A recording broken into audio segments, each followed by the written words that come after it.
रोज एक नई कहानी देखने के लिए चैनल को सब्सक्राइब करें और बेल आइकन दबाना ना भूलें।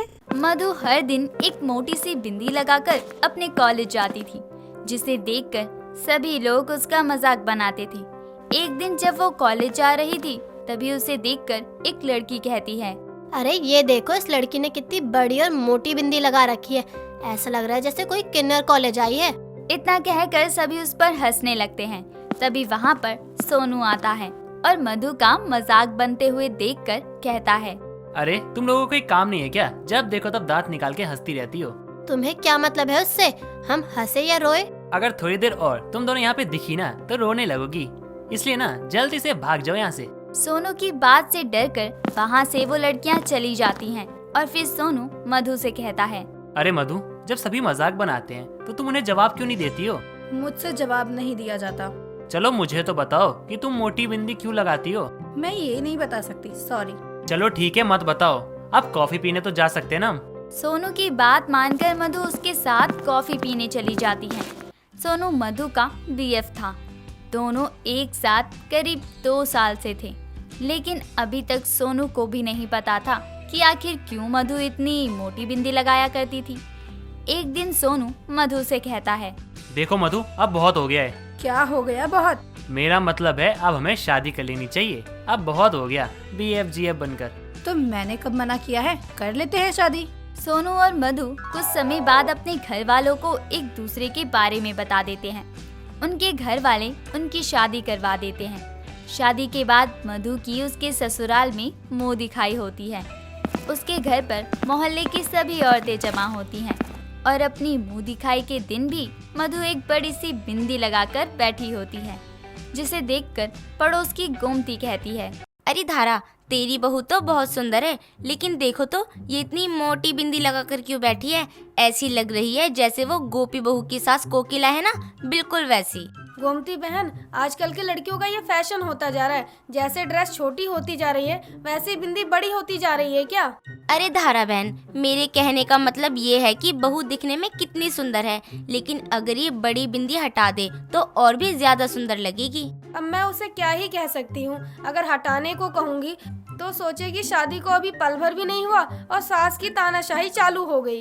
कह तो सही रही हो बहन। खैर, अब मैं चलती हूँ, बहुत काम है घर पर। इतना कहकर गोमती वहाँ से चली जाती है। शाम को मधु सभी के लिए खाना बनाती है और सभी बैठकर खाना खाते हैं। तभी धरा मधु से कहती है, अरे बहू, जरा मुझे भी तो बता कि तू इतनी बड़ी और मोटी बिंदी क्यों लगाती है? माँ जी, आपने ही तो कहा था आजकल बड़ी बिंदी लगाना फैशन हो गया है, तो बस मुझे भी अच्छा लगता है ये बिंदी लगाना। बहू, मैं मना नहीं कर रही हूँ कि बिंदी मत लगा। बिंदी तो सुहागन के चेहरे की शोभा बढ़ाती है, लेकिन वो बिंदी छोटी भी हो सकती है, जैसे मैं लगाती हूँ। माँ जी, पर मुझे तो ये मोटी बिंदी ही अच्छी लगती है, इसलिए मैं ये लगाती हूँ। ठीक है बहू, जो तुझे ठीक लगे तू वही कर, मैं तुझे कुछ नहीं कहूँगी। बस मैं तुझे इतना समझाना चाहती हूँ कि जब तू ये मोटी बिंदी लगाकर बाहर निकलेगी तो बच्चे और बड़े सब तुझे भरी जवानी में आंटी कहकर पुकारेंगे। दोनों बात कर ही रहे होते हैं कि तभी सोनू भी कहता है, अरे मधु, वैसे माँ ठीक कह रही है, इतनी बड़ी बिंदी लगाने की क्या जरूरत है? तुम बिना बिंदी के भी बहुत अच्छी दिखोगी। क्या आप दोनों मेरी बिंदी के पीछे पड़ गए हो? कोई और बात नहीं है करने के लिए आप दोनों के पास? अब मुझे जो पसंद है सो पसंद है। इतना कहकर मधु वहाँ से अपने कमरे में चली जाती है।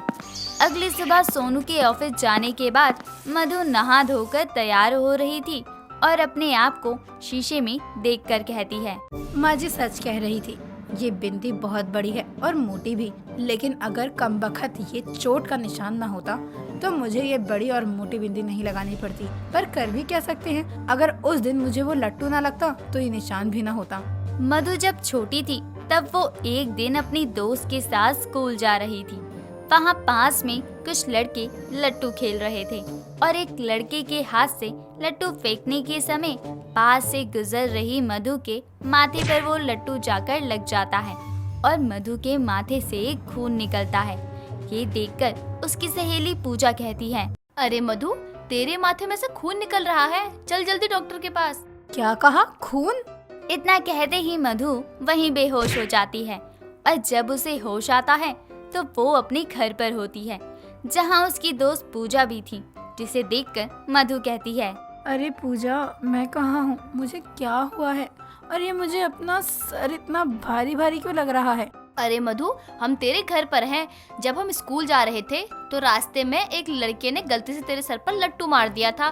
तू बेहोश हो गई थी, जिसके बाद मैं और एक अंकल तुझे हॉस्पिटल लेकर गए थे। क्या कहा? मेरे माथे पर चोट लगी है? हाय राम, अब तो मेरा पूरा फेस ही खराब हो गया। अब मुझसे शादी कौन करेगा?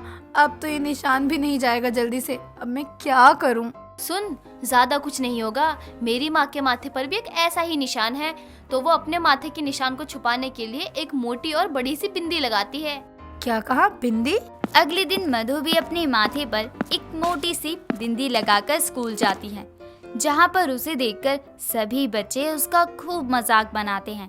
जिसके बाद उसकी दोस्त पूजा उससे कहती है, देख मधु, ये बिंदी लगाने से तेरा मजाक बनेगा, लेकिन अगर तू ये बिंदी हटा देगी तो तेरा सब मजाक बनाएंगे और फिर एक निशान वाली लड़की से शादी करने के लिए कोई लड़का घबराएगा, क्योंकि हर लड़का चाहता है कि उसकी बीवी ऐसी हो जो दिखने में सुंदर हो और उसके चेहरे पर कोई निशान ना हो। कह तो ये बिल्कुल सही रही है। कुछ दिन बिंदी लगाकर आऊंगी तो सब लोग भूल जाएंगे और सभी को मुझे ऐसे देखने की आदत भी हो जाएगी। कोई पूछेगा तो कह दूंगी हमारे घर में रस्म होती है, क्योंकि लड़कियों को बिंदी लगाना पड़ता है। तभी वो अपने पुराने दिन के ख्यालों से बाहर आती है और बिंदी लगाकर अपने कामों में लग जाती है। कुछ देर में सोनू घर वापस आता है। सभी साथ में बैठकर खाना खाते हैं। तभी धरा कहती है, अरे बहू, तुझे पता है हमारे बाजू में जो कमला रहती है ना, उसकी बहू सुमन है ना, रोज एक बिंदी लगाया करती थी, लेकिन अब पता है उसके साथ क्या हुआ? रोज रोज बिंदी लगाने की वजह से उसके माथे पर एक बड़ा सा दाना निकल गया और एक नीला निशान भी बन गया। बहू, तू भी थोड़ा कम बिंदी लगाया कर, खासकर ये बड़ी बिंदी। अरे माँ जी, ऐसा कुछ नहीं होता। उसने जरूर अपने फेस पर कुछ लगाया होगा, तभी उसके साथ ऐसा हुआ है। अरे नहीं बहू, तुझे पता नहीं है क्या कि बिंदी में गोंद होती है, जिसे लगाने से नुकसान भी हो सकता है। माँ जी, ये सब कहने की बात होती है। आप आराम से खाना खाओ, इन सब बातों पर ध्यान मत दो। अपनी सास को चुप कराकर मधु चुपचाप खाना खाने लगती है। जिसके कुछ ही घंटों बाद सभी सोने के लिए अपने कमरों में चले जाते हैं। अब सोनू के सोने के बाद मधु अपनी बिंदी हटाकर शीशे में अपनी चोट के निशान को देखती हुई खुद से कहती है, कहीं माँ जी जो कह रही थी वो सच ना हो, वरना मेरा ये सुंदर चेहरा और भी ज्यादा खराब हो जाएगा। मधु को यूं बिना बिंदी के सोनू देख लेता है, क्योंकि वो सोया नहीं था। तभी वो मधु से कहता है, अरे ये क्या मधु, तुम्हारे माथे पे इतनी बड़ी चोट कब और कैसे लगी? कौन सी चोट? सोनू जी, कोई भी चोट नहीं लगी मुझे तो। झूठ मत कहो, मैंने अभी देखा है, तुम्हारी इस बिंदी के नीचे निशान है। बताओ कैसे लगी तुम्हें ये चोट? सोनू के इतना कहते ही मधु सोनू को सारी बातें बता देती है कि वो क्यों इतनी मोटी बिंदी लगाकर घूमती थी। और उसकी सारी बात सुनकर सोनू मधु से कहता है, अरे बस इतनी सी बात के पीछे तुम ये बिंदी ना चाहते हुए भी लगा रही थी। ये तो गलत बात है ना मधु। अगर तुम्हारे माथे पर निशान है तो क्या हुआ? तुम कोई क्रीम लगाओ इसे हटाने के लिए। कब तक ये बिंदी लगाकर दुनिया से अपने चोट के निशान को छुपाती रहोगी? पर मेरे पास और कोई रास्ता नहीं था ये करने के अलावा। चलो एक काम करते हैं, कल ही हम दोनों एक अच्छे से स्किन डॉक्टर के पास चलकर ना उससे दवाई लेकर आते हैं। फिर कभी तुम्हें ना ये मोटी बिंदी लगाने की जरूरत नहीं पड़ेगी। सोनू की बात मानकर अगली सुबह मधु सोनू के साथ एक अच्छे डॉक्टर से अपने इस निशान की दवा लेकर आती है और दवाई को अपनी चोट के निशान पर लगाया करती।